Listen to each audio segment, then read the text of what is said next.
Hey, y'all, welcome to today's message. My voice is still, as you can hear, is still trying to dip out on me, but we're holding strong because I wanted to come on and just encourage you all today. And in fact, if you're watching this right now, if this has been helpful, if any message that I've shared has been helpful, just let me know in the comments if you could benefit from daily encouragement, so that you just jump in when you can. If you could benefit from that, I just want to hear from y'all first. So let's jump into today's message. I want to talk about the one thing that keeps so many people from hitting the level of success that God has called them to, the level of success that they truly have access to, but they haven't tapped into. And I want to talk about this because I know that I'm called to powerhouse women, high achievers, those of you who are not okay with just sitting idle through your life. So that's what I'm speaking to today. If you want to read along with me, I'm going to be reading from Psalm 1. I like to just add the word to what I'm speaking. I like to just stand on that foundation. So if you want to read along with me, you can. And you have just a second to grab that. When we come back, I'm going to talk to you just a little bit about this one thing that you want to make sure you're mindful of in your life. And I have seen testimony after testimony after testimony of people implementing this and seeing success on the other side. So don't go anywhere. I'll be right back. I'm going to jump into this message when I get back. So Psalm 1, if you want to read along.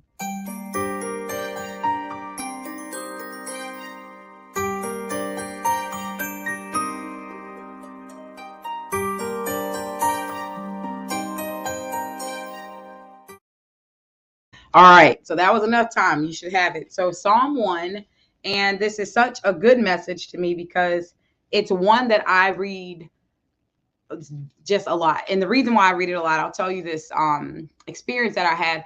It was helping a friend. She was doing this Teen Fashion Academy, and I was behind the camera. I'm like helping, I'm taking pictures, and I was the one on the behind the scenes. Like I'm here, I got your back, but I'm behind the scenes. And I will never forget, this woman that I did not know came up to me and she was just prophesying, like, you're going to be on the other side of that camera. Some of you may have heard this story before. And she was so right. I ended up being offered the opportunity to host a show like less than a month, I think, after she told me that. But another thing that she said that day was to start reading Psalm 1. She told me every day, she was like, when you get up, I'm encouraging you to read Psalm 1. She probably didn't say, I'm encouraging you. That's my catchphrase. I'm encouraging you. But she did tell me to read Psalm 1. And so we're going to read it because the word, the thing that I believe that can keep so many of us from a place of success and where God has called us to is accountability.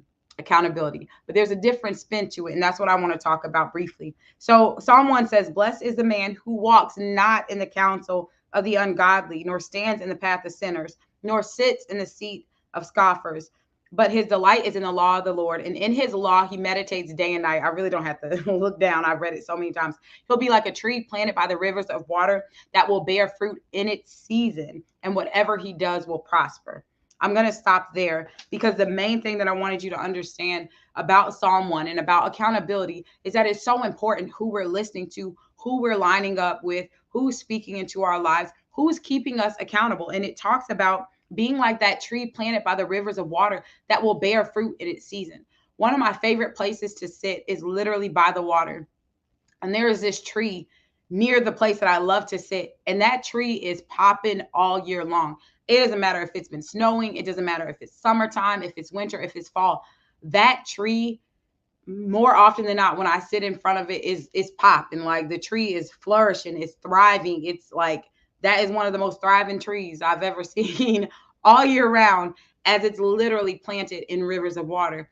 And that's what I believe God has for all of us. But there are a few things that can knock us out of that place of alignment. And one of them is just taking counsel from any and every one. It's being lined up, being attached to, being in the company of just any and everybody. So if you've seen that your circle is starting to change, or that the people that you're spending your time with is changing, you're living that Psalm 1 life. And that's an amazing thing, because when we think about accountability, it's so important who we're willing to be accountable to and how we're willing to be accountable. Because there are people holding you accountable to things that they have no business trying to hold you accountable to. And you don't even know what the source of that, in quotations, accountability is. I've seen recently that, I won't get into the story behind it, but there was something that went viral. And I remember like so many people lashing out saying, well, these people need to be held accountable. And as I was thinking about it, it just reminds me of how hilarious it is that we can look at other people. And this is also about sitting in that seat of judgment and being a scoffer and being in a place where you're always criticizing others, because we can be so determined to keep other people accountable, but we don't hold that same standard for ourselves.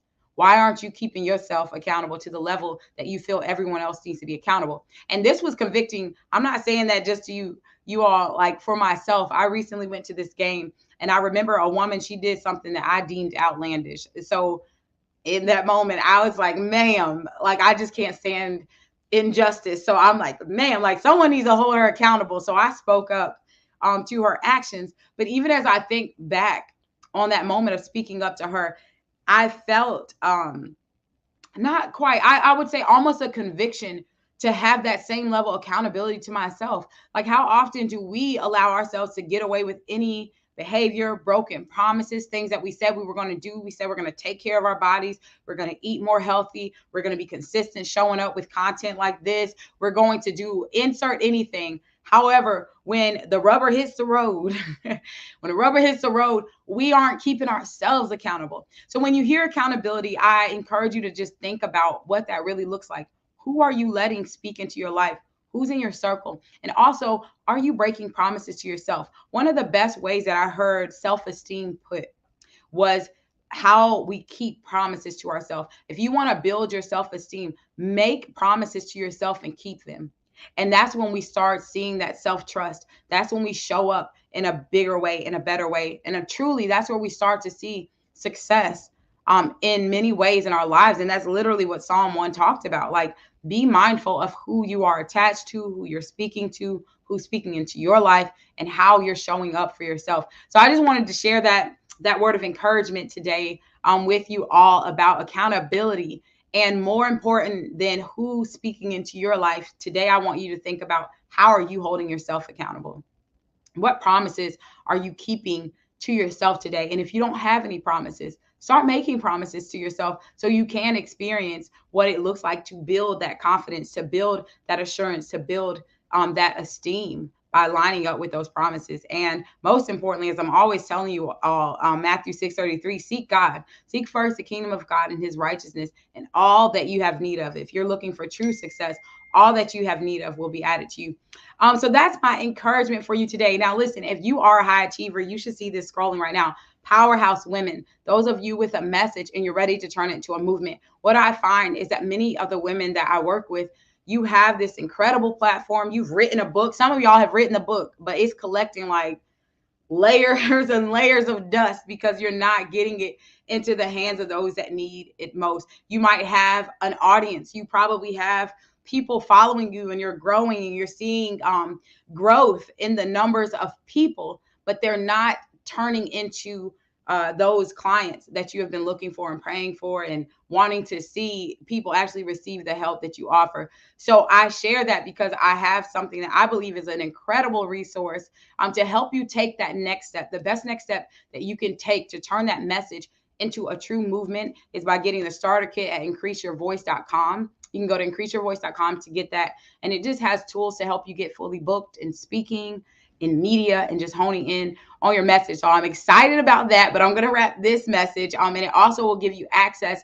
to the Amplify Her group. And that's where I love to go in. I get live, I roll up my sleeves and do teachings and trainings to help you up level to that next phase that you know you're called to. So that's it. I will see you all in the next video. If there's a topic that you have a question around or something that you would love to hear me talk about, you can comment, drop me a message, and then I don't know, I might choose your topic for the next video. I'll see you all soon. Take care.